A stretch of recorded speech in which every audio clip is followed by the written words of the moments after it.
नमस्कार, hello, good evening, Samit from talks on ground. कैसे हैं आप? मैं दिल्ली से बोल रहा हूँ। अभी 2025 एक दिन पहले ही हमने वेलकम करा है। तो विद इन 45 days और may be 60 days maximum we will have a new chief minister in Delhi. अभी अरविंद केजरीवाल पिछले 10-12 साल से दिल्ली के चीफ मिनिस्टर हैं। तो क्या अरविंद केजरीवाल फिर से चीफ मिनिस्टर बनने वाले हैं? क्या वो जो जेल गए हैं पिछले एक साल में करीब करीब 90 से 120 दिन जेल में रहे हैं, क्या उसका उनको कोई नुकसान उठ होएगा या उनके लिए इसका कोई फायदा होएगा? हमने ये बात करनी है। तो अगर आप दिल्ली में रहते हैं, आपको थोड़ा सा आइडिया होगा कि इलेक्शंस आने वाले हैं एंड दोनों पर तीन पार्टियां हैं यहाँ पे main, Congress, Indian national Congress, जिसकी सरकार बहुत लंबे टाइम तक यहाँ पे रही थी, शीला दीक्षित जी की, 2012-13 तक। और दूसरा है बीजेपी, जिनकी सरकार लेट 90s में थी, उसके बाद वो वापस नहीं आए हैं। और तीसरा है आपके अरविंद केजरीवाल, जो कि कंटिन्यूअसली 3 इलेक्शन जीत चुके हैं और लास्ट 2 इलेक्शन उन्होंने बहुत ही हैवी मार्जिन से जीते हैं। But before we go into कि भी केजरीवाल जीत सकते हैं या नहीं जीत सकते हैं, हमें ये समझना पड़ेगा कि even when Kejriwal was winning, BJP was winning the Lok Sabha. तो वो केजरीवाल एमएलए अपने ले आते थे विधानसभा में, उनको लोकल गवर्नमेंट चलाने के लिए लोगों ने वोट करा। But when it came to voting for Lok Sabha for their MP, the people here chose Modi or chose BJP or NDA, whichever whatever was in their mind. And the question is कि ऐसा क्यों है? क्योंकि मेरे हिसाब से मतलब I am going to give you some reasons. Number one, Aam Aadmi party is not a national party. I mean yes, technically it is, but it's not perceived as a major player, in terms of जैसे कांग्रेस है।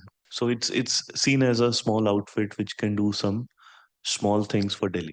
दूसरा है कि अरविंद केजरीवाल का जो connect है वो एक दिल्ली लेवल पे है, एक नेशनल लेवल पे नहीं है।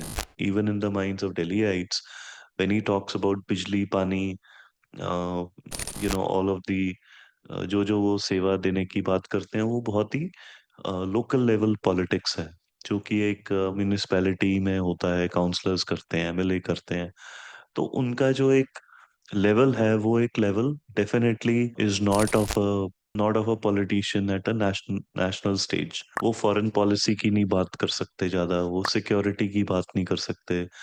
अगर वो बात भी करेंगे तो वो शायद अपने एक कॉन्स्टिट्युएंसी को खो देंगे और दूसरे को पालेंगे। अगर देखा जाए तो वो लेफ्टिस्ट हैं, उनकी आइडियोलॉजी, अगर कोई है उनकी आइडियोलॉजी तो इट इज लेफ्टिस्ट, जो कि कांग्रेस से ही मिलती जुलती है। मतलब उनमें और कांग्रेस में कोई ज्यादा फर्क नहीं है। तीसरा रीजन रीजन था कि क्योंकि आम आदमी पार्टी को एज अ रीजनल प्लेयर देखा जाता था, तो वो जो वोट उन्हें विधानसभा में मिले, कुछ वोटर उनके बीजेपी में ट्रांसफर हो जाते थे और कुछ कांग्रेस में, मोस्टली बीजेपी में।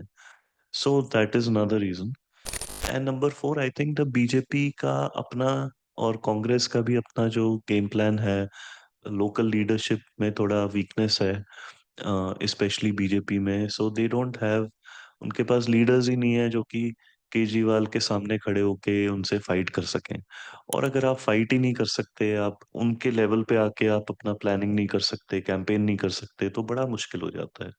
तो इसलिए again another reason why Kejriwal was successful in Vidhan Sabha but not in the Lok Sabha. In Lok Sabha he had to, उनको खड़ा होना था मोदी के सामने, उनको खड़ा होना था सोनिया गांधी के सामने, राहुल गांधी के सामने। बट लोकल उसमें उन्हें लोकल लीडर्स के सामने खड़ा होना है, जिसके लिए उन्हें कोई प्रॉब्लम नहीं है। अनदर रीजन, जो कि डायरेक्ट नहीं है बट इनडायरेक्ट है, उनका जो कैडर है वो बेसिकली कांग्रेस से आया। तो जब शीला दीक्षित चली गई, तो उसके बाद जो उन्होंने ये जो आम आदमी पार्टी का इंडिया अगेंस्ट करप्शन मूवमेंट से जो निकला, तो उनके पास एक रेडी कैडर था और उस कैडर को इन्होंने बहुत अच्छी तरीके से यूज करा विधानसभा में। बट उनकी जो आइडियोलॉजिकल पिनिंग है, वो अंडर पिनिंग कह लो, वो लोकसभा तक में वो काम नहीं कर पाती है। एंड इसीलिए बिकॉज उनका फंडिंग भी आप अगर देखोगे तो उनको स्प्रेडिंग हो जाता है उनके फंडिंग का, बिकॉज वो चाहते हैं जी वो पंजाब में भी लड़ें, उत्तराखंड में भी लड़ें, दिल्ली में भी लड़ें, हरियाणा में भी लड़ें, यूपी में भी लड़ें। तो जो कैडर है, जो सपोजिंग आपके पास 25,000 का कैडर है, जब दिल्ली के इलेक्शन होते हैं तो 25 के 25,000 दिल्ली में लगते हैं। नेशनल इलेक्शन में वो 25 के 25,000 नहीं लगा सकते दिल्ली में। So they resources get spread out. This is a typical problem for any small party, कि उनके रिसोर्सेज कम होते हैं और उन्हें वो कंसंट्रेट कर लेते हैं एक स्टेट के इलेक्शन के लिए, लेकिन जब बड़ा इलेक्शन होता है तो प्रॉब्लम हो जाती है। और इसीलिए सिंगल फेज इलेक्शन अगर हो अ, दिल्ली जैसी जगह में या फिर महाराष्ट्र में भी बड़ी बड़े स्टेट में, तो छोटे आउटफिट्स को बड़ी प्रॉब्लम होती है उससे, क्योंकि उन्हें फिर पैसे दे के काम कराना पड़ता है अपना। तो ये कुछ मुझे लगता है रीजंस हैं कि वो सक्सेसफुल हुए हैं सिर्फ विधानसभा में and not in Lok Sabha. Now let's look at कि वो सक्सेसफुल हुए ही क्यों हैं विधानसभा में।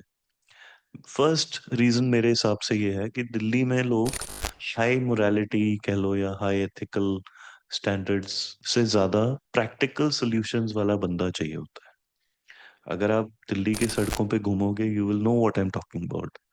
सो दे वांट समबडी जो कि, क्योंकि दिल्ली एक इंटरनेशनल सिटी है in a way, it has the infrastructure of a international city in area, in some areas, अब तो कम रह गया। हाँ, but if you were travelling abroad then Delhi is one place where you will feel, हाँ कुछ ऐसे इलाके हैं दिल्ली में जो कि वेल डेवलप्ड है। तो यहाँ पे क्योंकि मटेरियल वेल्थ जो है वो अच्छी है relatively speaking compared to other small towns और villages and so on, तो यहाँ पे लोगों का जो नजरिया है, बिजी लाइफ है, they don't want to be lectured about dharma, they don't want to be lectured about ideological things. They are more worried about कि बिजली आई है या नहीं आई है, बिजली का बिल कितना देना है, पानी आ रहा है या नहीं आ रहा है। So these are the basic things that they worry about, especially the people that Kejriwal was catering to. तो इसी बात में पहली बात भी जुड़ जाती है कि कुछ लोग हैं जो झुग्गी में रहते हैं। सो दे सी कि यार ये सिटी है, इसमें इतना बढ़िया इंफ्रास्ट्रक्चर है, हमारे पास घर नहीं है, बिजली आती है तो बड़ी महंगी होती है। तो देयर एस्पिरेशनल क्लास जो है, जो कि पुअर है but they are living in a big city, they want somebody who can give them quick resources without, you know, basic resources दे दें। तो ये इन्होंने अच्छा प्ले करा केजरीवाल ने, and he was able to persuade such people कि भी आप मुझे वोट दो, मैं आपको ये 500 रुपए, 1,000 रुपए एवरी मंथ दिलाऊंगा। तो 5 साल में that does add up, you know, it adds up to may be 12,000 in 1 year, and across 10 years वो 1 लाख रुपए बन गए आपके। तो 1 lakh rupees is not a huge amount, but in over 10 years, but it's not a small amount. For a family of five, you're looking at 5 lakh rupees. तो 5 लाख रुपए supposing आपने बना लिए over a 10 year period, and आपने उसको invest भी करा होगा, एक इंटरेस्ट रेट भी है, इन्फ्लेशन है, ये वो, it's not something to be scoffed at. Is it good for the city finances? No, it is not. Is it good politics from a electoral benefit standpoint? Yes. But is it good for the city? No. But at the same time, you can't deny कि भी इनका ये plan अच्छा रहा। तो इन्होंने पहले तो एक इमेज बना ली इंडिया अगेंस्ट करप्शन की वजह से कि मैं एंटी करप्शन क्रूसेडर हूँ, मुझे कुछ नहीं चाहिए। फिर उन्होंने कहा कि मैं आपको पैसे दूंगा फ्री में, मैं ये करूंगा, मैं मोहल्ला क्लिनिक बनाऊंगा, मैं बिजली फ्री दूंगा 200 यूनिट, मैं पानी फ्री दूंगा। तो इससे क्या होता है, और उनका मीडिया गेम इतना बढ़िया है, इतना बढ़िया, ये तो अभी केसेस आ गए इनके पिछले 1 साल में, 1.5 साल में, but otherwise they were beating Congress and BJP को तो भगा भगा के मार रहे थे, बिकॉज वो उनका मीडिया सेल वो सो गुड कि anything you throw at Kejriwal वो वापस आपको ही बाउंस, जैसे आप बॉल फेंको किसी वॉल पे, वापस आके आपको ही लगेगी, वैसा सिनारियो था। लेकिन हाँ, अब वो थोड़े मेलो डाउन हुए हैं, उनको काफी तकलीफ दिख रहा है, कि उनके फेस पे तकलीफ दिख रही है, कि उनका पूरा जो बनाया बनाया गेम था वो स्पॉइल हो गया है। He can't move out of Delhi. He is not sure कि वो चीफ मिनिस्टर बन सकते हैं नहीं बन सकते हैं, केसेस क्या क्या होगा। Punjab, he can't look at Punjab. So ये सारी जो चीजें हैं, ये they have made him pop down in Delhi, but at the same time he doesn't know if he can even become the chief minister of Delhi.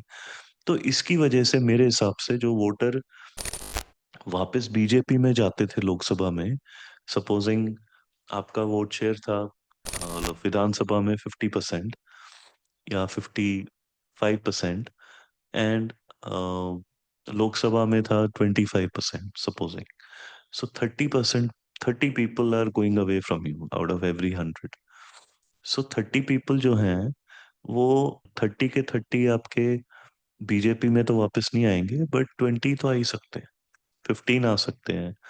Some Muslim vote which was going from, जो कांग्रेस को vote करते थे, अब वो आम आदमी को कर रहे थे, वो हो सकता है ना करें। वो एक नेशनल लेवल एक ट्रांजिशन हो रहा है of the move back towards Congress because of Rahul Gandhi appearing as somebody who can deliver for the Muslim community.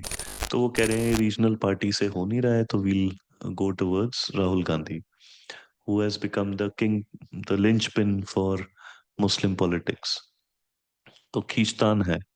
तो कुछ एरियाज में मुस्लिम वोट खिंचेगा आम आदमी पार्टी से और कांग्रेस के पास वापस जाएगा। तो when you look at this, मुझे लगता है कि Kejriwal might not get a majority, और even if he does it will be a very slim majority, and it all depends on BJP क्या करती है। बीजेपी का तो हमें पता नहीं है कि भाई उनका लीडर कौन है, मेन उनका प्लान क्या होगा apart from anti Kejriwal, do they have a plan?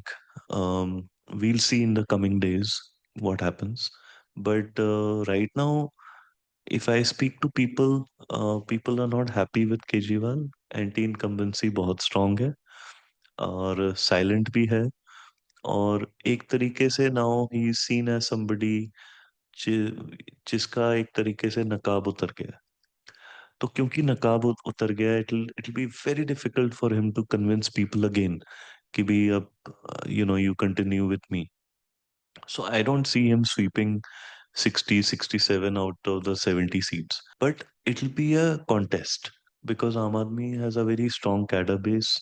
Kejriwal is a very smart politician. He comes up with one-liners. He knows how to rally his troops. He knows how to campaign. तो इतना आसान नहीं होगा BJP के लिए, but Kejriwal की nervousness भी दिख रही है। So I would say this is a election to watch, because if Kejriwal fails to get a majority and if BJP comes anywhere close, then Kejriwal is done, and done for a long time in my opinion. But अगर Kejriwal slim majority से एक दो seat से भी जीत गए, तो it will B quite a achievement in my opinion, and a real downer for BJP कि भी वो अभी भी नहीं कर पाए। So these were my initial views. अभी तो इलेक्शन डेट्स वगैरह पूरे आएंगे, फिर कंटेस्टेंट पता लगेंगे, कैंडिडेट पता लगेंगे, स्ट्रैटेजी पता लगेगी, कैंपेन कैसे जा रहा है पता लगेगा, कुछ फीडबैक मिलेगा, तो I will come back to you. आप अपने सजेशंस देना मुझे, कमेंट्स दीजिए, आपको क्या लगता है? If you from Delhi, what are you hearing, what do you think? Did I miss any points? Please let me know. So, this was Samit from Talks on Ground. Hope you enjoyed this. Talk to you soon. Thank you. Bye bye.